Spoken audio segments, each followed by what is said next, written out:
Hi, it's Mandy. When I started this Makeover Monday series, my daughter's bedroom was a neglected spot in our home with literal holes in the wall. Definitely not a very inviting atmosphere, but after a few weeks of simple projects that I've shared with you, this space has been transformed into a cozy retreat that will age gracefully as my daughter enters her elementary school years. Today, I'm going to talk to you about my last and favorite project in this series, which is a DIY canopy bed.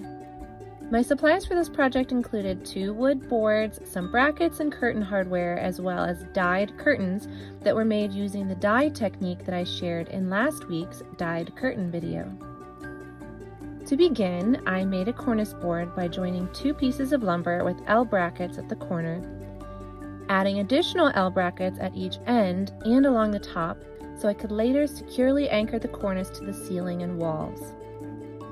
After making the wood cornice, I cut a spare curtain into 3 long sections to use for the valance.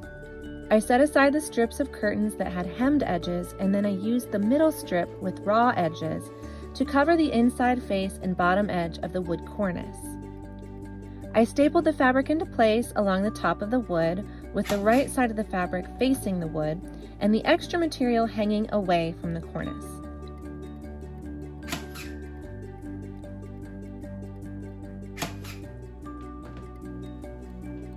After stapling across the edge of the entire length of the wood, I pulled the fabric down to cover the wood and then stapled the fabric into place on the outside of the valance, which will later be covered with fabric in the next step.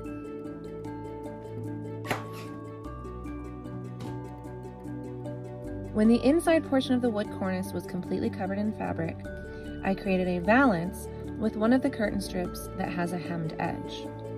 I simply stapled it to the top edge of the cornice, where the raw edge of the fabric will be hidden against the ceiling.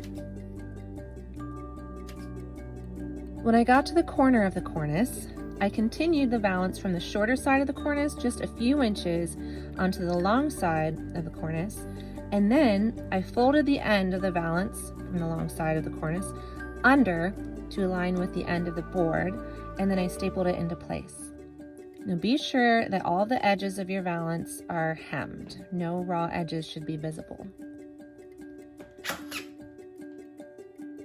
After my cornice board was completely covered in fabric, I added curtain rod brackets after figuring out the distance they should be mounted from the ceiling.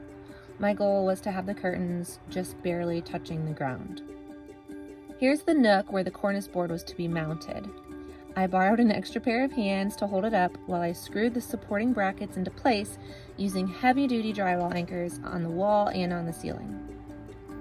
After the cornice was secure, I hung curtain rods on the wall around the bed, and then I added the rods and the curtains. This bed nook has now become such a cozy focal point in here, the perfect cherry on top of this bedroom makeover. I had a lot of fun working on this space and sharing each project with you. I hope you feel inspired to flex your own creative muscles to transform your own home into a special retreat.